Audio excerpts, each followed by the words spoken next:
el nicho ulceroso, sangra el nicho ulceroso.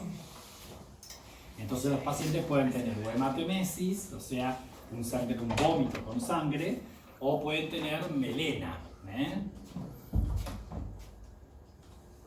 Bueno, esto es de una pieza quirúrgica para que vean una úlcera péptica crónica con hemorragia. Ven en el fondo como hay hemorragia del nicho ulceroso.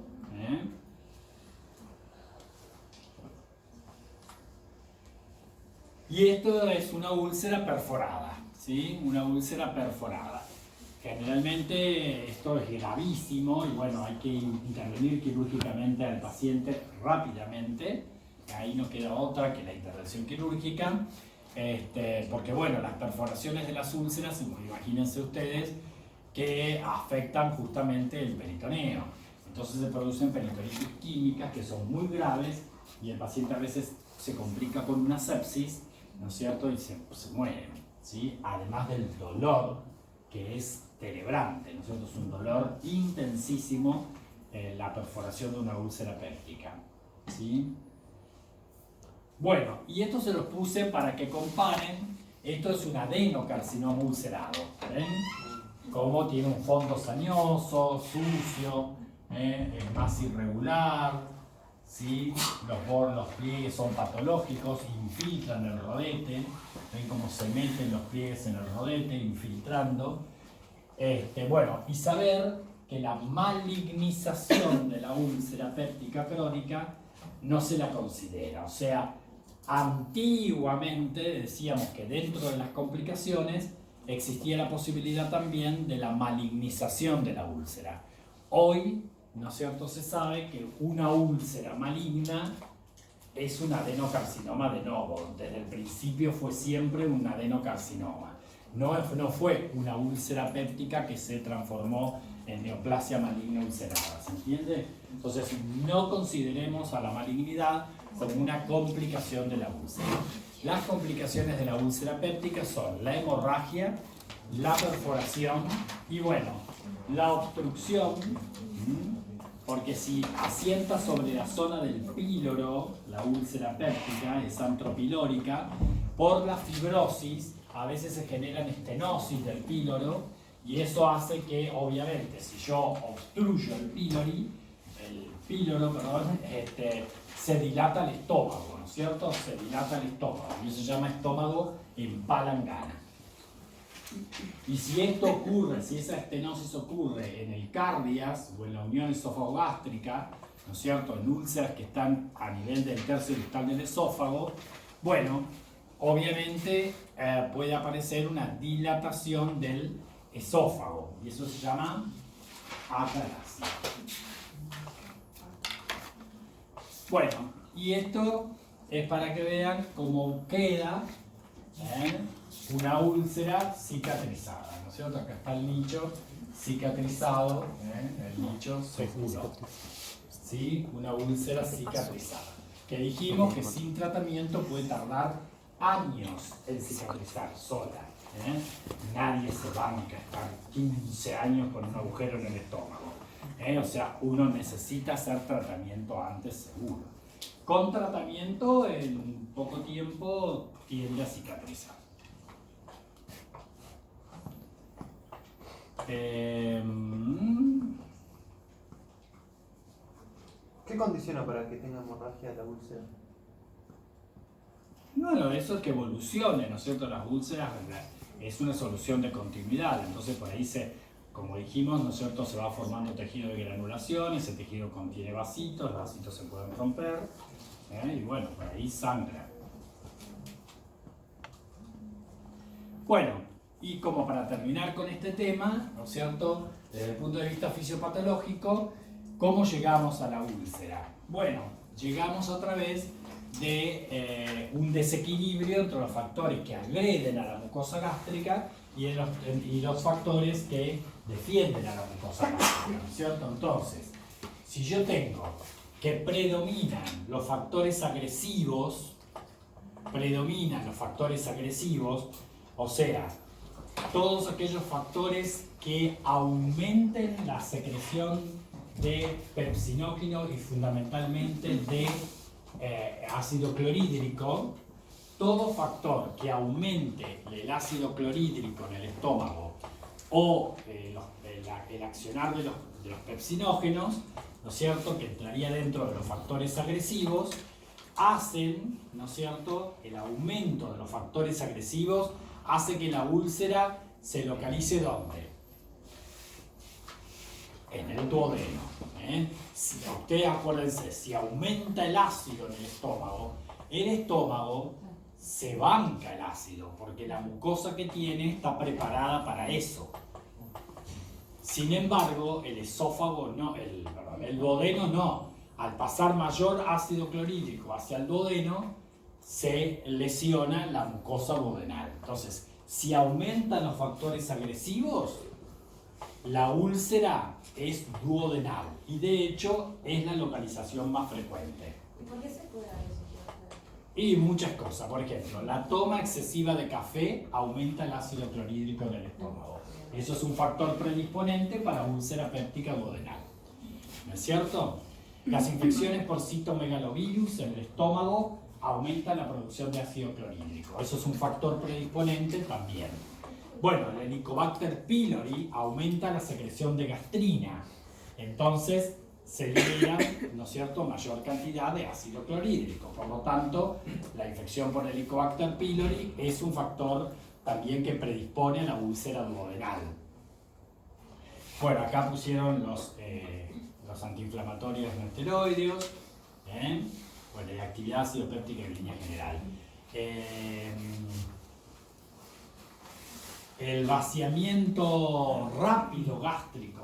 El vaciamiento rápido gástrico también hace que pase más clorhídrico, ¿no es cierto?, rápidamente al duodeno y es un factor que predispone a la úlcera duodenal. O sea, todo lo que haga que aumente, ¿no es cierto?, la producción o la liberación rápida de clorhídrico hace que se produzca úlceras pépticas en el duodeno.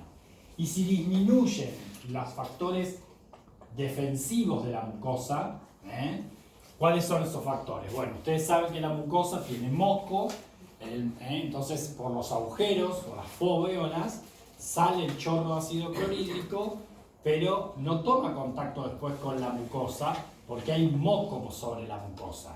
Entonces el moco es protector. Ahora, si disminuye el moco gástrico, disminuye la defensa de la mucosa. O la secreción de bicarbonato. El bicarbonato se forma generalmente en células del duodeno, en las células de Panet, en las Brunner, etc. Entonces, cuando disminuye el bicarbonato, que el bicarbonato da un pH más alcalino, bueno, facilita también el daño de la mucosa. O disminuye el flujo sanguíneo, entonces se lesiona la mucosa desde el punto de vista isquémico. O el efecto protector de las prostaglandinas. Las prostaglandinas son citoprotectoras de la mucosa gástrica. Si disminuye la liberación de prostaglandinas, citoprotectoras también. Entonces, si hay factores defensivos que disminuyen, la úlcera péptica tiende a ser gástrica. Entonces, cuando disminuyen los factores defensivos, la úlcera es gástrica. Cuando aumentan los factores agresivos, que es lo más común, la úlcera es duodenal. Tiene tendencia a ser duodenal. Entonces, la úlcera péptica gastroduodenal depende de un desequilibrio entre los factores agresivos vinculados al pepsinógeno y el ácido clorhídrico versus a todos aquellos factores que defienden a la mucosa gástrica. ¿Quedó claro? ¿Y por qué pusieron los AINE? No me quedó claro en los factores agresivos. ¿Cómo? ¿Por qué están los AINE en factores agresivos? ¿Qué hacen? Bueno, ahí están los corticoides que decíamos antes, la aspirina también, tenerlo en cuenta, porque eso también, ¿no es cierto? En el caso de la aspirina, ¿qué pasa? Disminuye la síntesis de prostaglandinas. Que son citoprotectores. Bueno, esto simplemente, ya todo esto lo dijimos, hacer un parangón entre la gástrica y la duodenal. En cuanto a la edad, un poco más avanzada la úlcera gástrica, en la duodenal serán pacientes más jóvenes. los cambios parietales, bueno, por supuesto van a estar aumentados los cambios parietales en la úlcera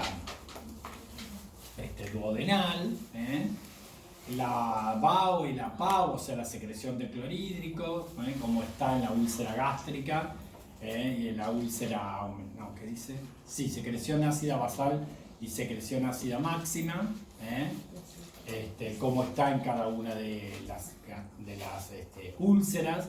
Dijimos que cuando está aumentada, la úlcera es duodenal, básicamente. Cuando está disminuida la defensa, la úlcera es gástrica. Después que dice más, bueno, el Helicobacter pylori en ambos casos, pero preferentemente en la gástrica. ¿Qué más dice? Bueno, la gastrina aumentada también preferentemente en la duodenal, porque aumenta el clorhídrico. El vaciamiento gástrico aumentado también en la duodenal. Y abajo que dicen Pepsinógeno. y lo mismo, ¿no es cierto? Bueno, el pepsinógeno en general está aumentado en ambas, pero aumenta el pepsinógeno 2, especialmente en la gástrica, y el 1 en la duodenal. Bueno, y esto simplemente para poner un nicho ulceroso en el duodeno, que es la forma más frecuente, ¿no es cierto? La úlcera duodenal. El nicho es esto. Acá tiene un poquito de material, ¿cómo se dice? Fibrinoleucocitario en la superficie. ¿Sí? Esa sería la úlcera más frecuente, la duodenal. Bueno, pasamos a otro tema. El último casito es un varón de 58 años que presenta también dolor epigástrico, pérdida del apetito,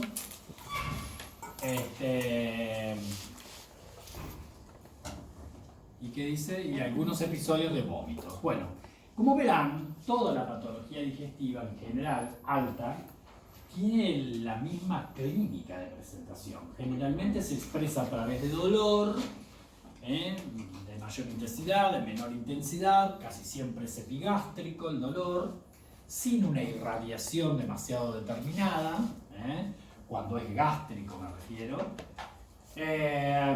y con sensación nauseosa, la posibilidad de algún vómito. Bueno, acá se le agrega la pérdida de apetito. Yo creo que acá han querido poner anorexia y pérdida de peso. Porque anorexia y pérdida de apetito es lo mismo. Pero bueno, ponele. Anorexia, o sea, ha perdido el apetito, pero también ha perdido peso.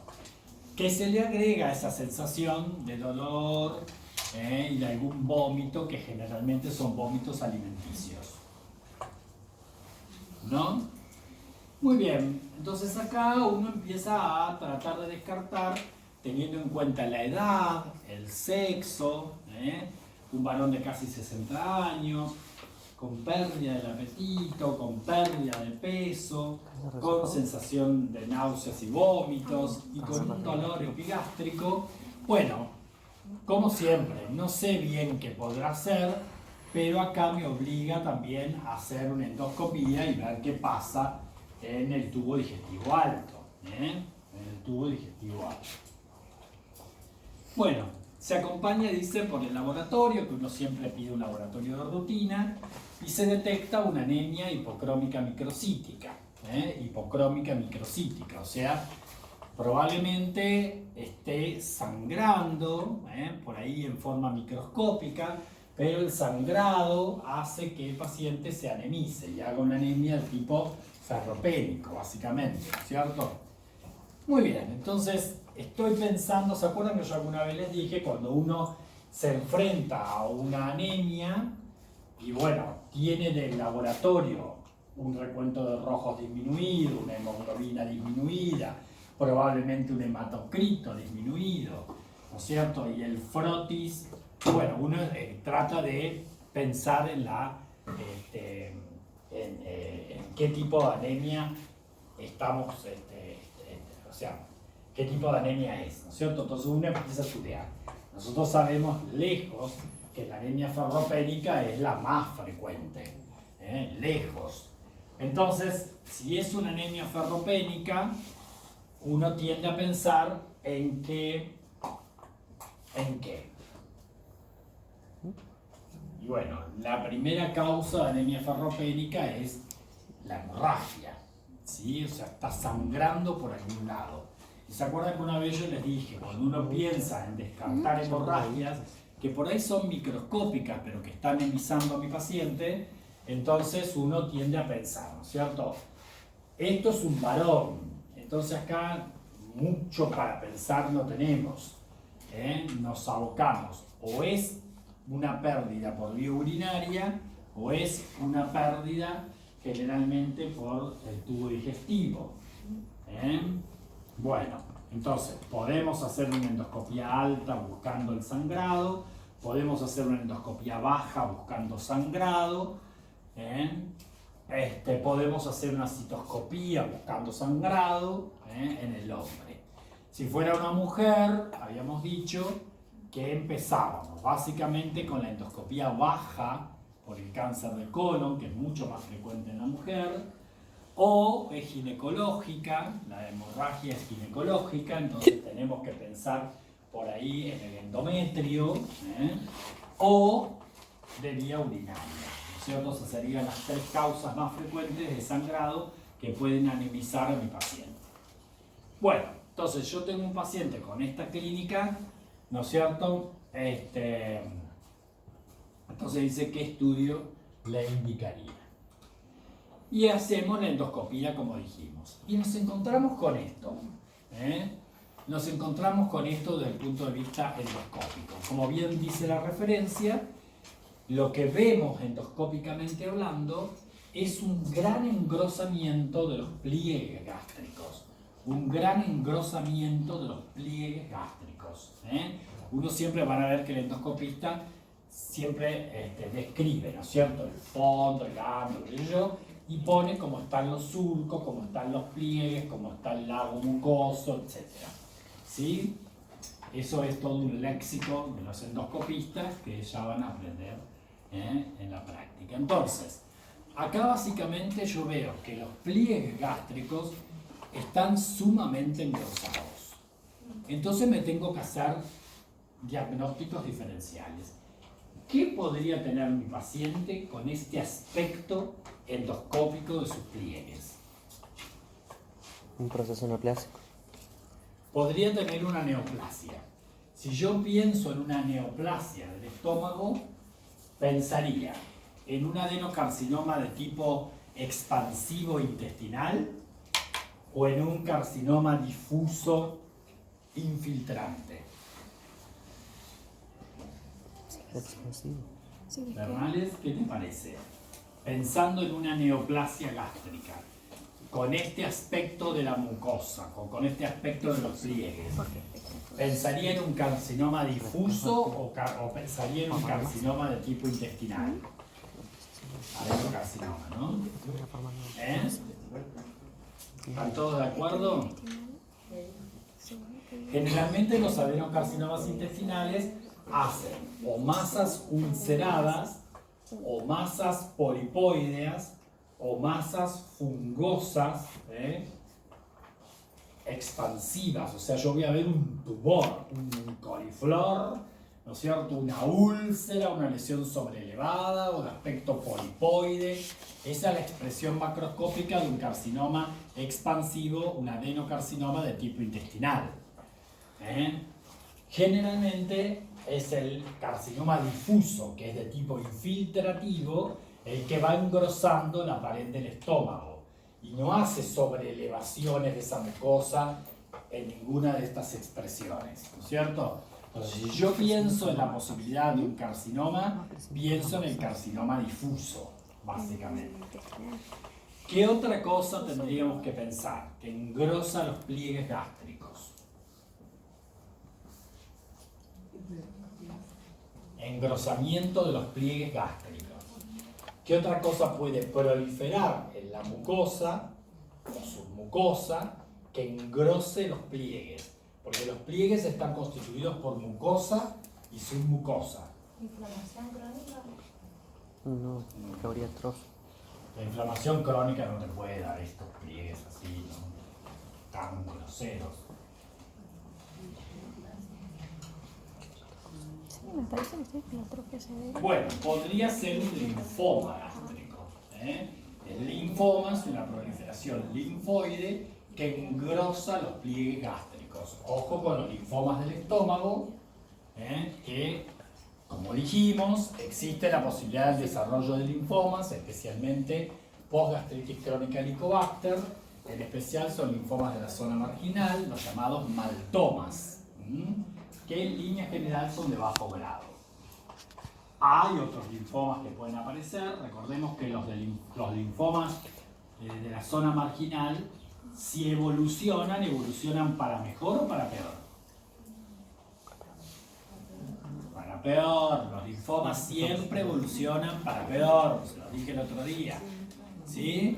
Entonces, un linfoma de la zona marginal de tipo maltoma, si evoluciona a alto grado, puede terminar haciendo un linfoma de células B grandes, porque el linfoma de la zona marginal es un linfoma B, y si evoluciona para mal, ¿no es cierto?, puede terminar haciendo un linfoma de células B grandes, ¿sí? Bueno, entonces, ojo con los linfomas. Se ponen los pliegues muy engrosados y le cuesta mucho al endoscopista entrar en estos pliegues para hacer biopsia, porque están como rígidos los pliegues, ¿no? Muy gordos y rígidos. Entonces a veces les cuesta mucho hacer una toma biopsia de esos pliegues engrosados. Y no nos olvidemos de una patología que es una gastropatía, que se llama enfermedad de Menetrier. El Menetrier es más frecuente en el hombre, entre los 30 y 40 años, hace pliegues engrosados, que pueden simular una neoplasia, pero no solamente la pueden simular, sino que el Menetrier puede terminar en un cáncer gástrico. ¿Qué es la enfermedad de Menetrier? Es un engrosamiento de la porción superficial de la mucosa, o sea, del epitelio foveolar, básicamente, ¿no es cierto? Con atrofia, básicamente, del componente glandular, porque después hay una gastropatía hipertrófica hipersecretora, que lo que aumenta es el espesor de las glándulas, no del epitelio foveolar. Y después está en el Zollinger-Ellison, ¿no es cierto?, la hipertrofia vinculada a la secreción inadecuada o excesiva de gastrina. Esos son los tres procesos hipertróficos, con gastropatías hipertróficas gástricas.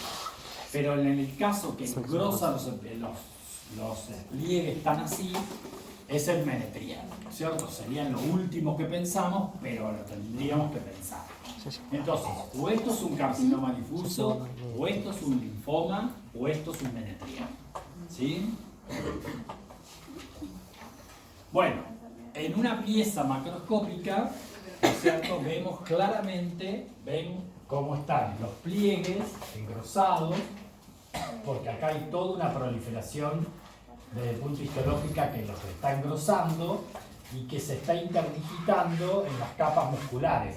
Ven que hace como los dientecitos, esto se llama efecto de peine, cuando se infiltra la pared y hace como macroscópicamente, hace como como si fuesen ¿cómo se llaman? Los dientes del peine, dientes se llaman del peine, ¿no es cierto? Bien. Bueno, ese es el aspecto de una neoplasia infiltrativa, una neoplasia gástrica con patrón infiltrativo, no con patrón expansivo. Y acá vemos la histología. Ven, las M marcan músculo, pero después toda la pared está infiltrada por células que tienen un aspecto muy particular, que son vacuoladas, que contienen mucina, y que generalmente son discohesivas. Esta neoplasia no tiene lesión preneoplástica,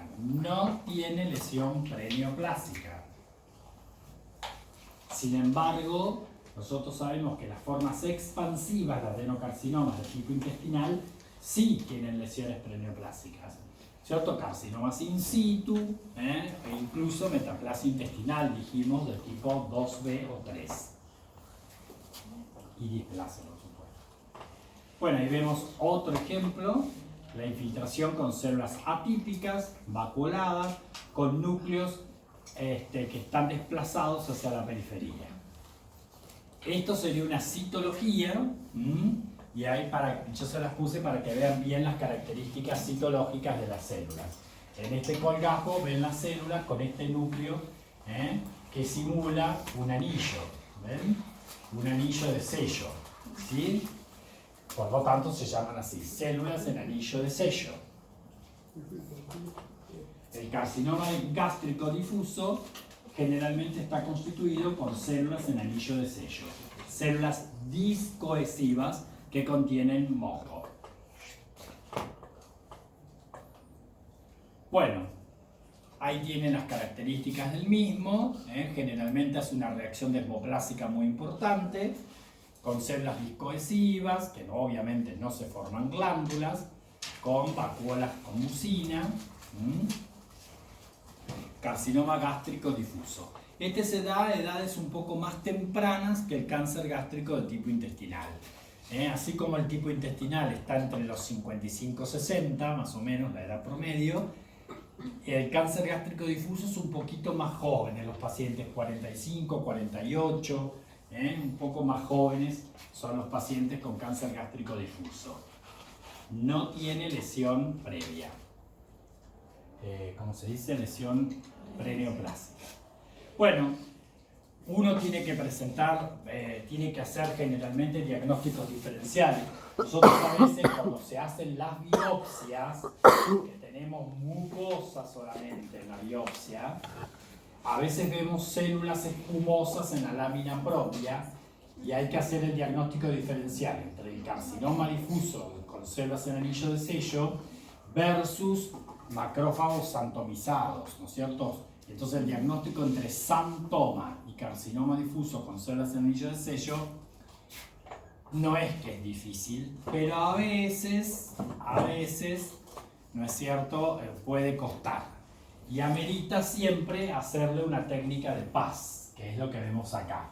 Esas mucinas que tiene la célula, son PAS positivas. Entonces, si es PAS positivo, eso es una célula en anillo de sello con moco y se llama carcinoma difuso.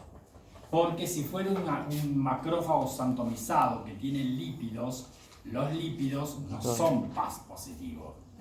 Yo le voy a hacer el PAS y no va a ser PAS positivo. Eso es muy importante que lo recuerden. Siempre nosotros, aunque estemos seguros, le hacemos un PAS. Porque el diagnóstico de carcinoma difuso es muy pesado. Los pacientes no andan bien y generalmente se mueren de esto, ¿no? El carcinoma difuso gástrico de células en anillo de sello tiene mal pronóstico. Da metástasis por vía linfática. Sin embargo, los adenocarcinomas de tipo intestinal dan metástasis por vía hematógena. Hematógena. ¿Me siguieron ahí? Entonces, los expansivos de tipo adenocarcinoma intestinal, hematógena la vía.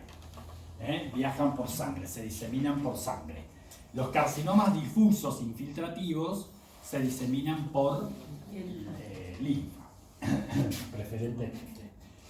A cualquier órgano, pero bueno, pulmón, hígado, hueso, los órganos que ustedes más o menos siempre conocen.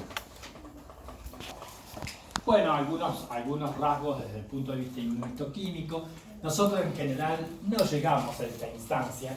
Es raro pedir inmunohistoquímica, salvo que lo que estemos viendo sea una metástasis del carcinoma. Entonces uno, para saber que esto es una metástasis de un carcinoma difuso gástrico, por ejemplo, si yo veo que hay tumores bilaterales en el ovario, ¿no es cierto? Tumores bilaterales en el ovario. Y yo estoy estudiando ese ovario y veo una proliferación de este tipo, obviamente le digo, esto no es primario de ovario.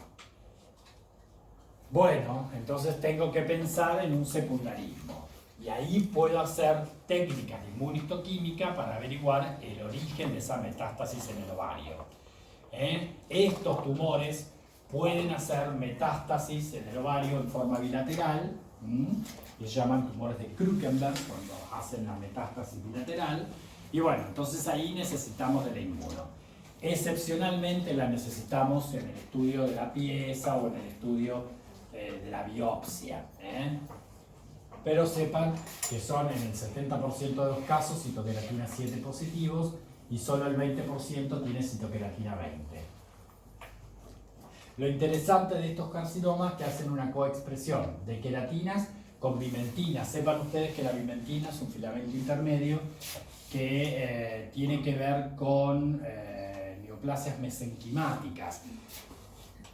Esta neoplasia hace una gran desmoplasia, entonces también es positiva para la bimentina, ¿sí?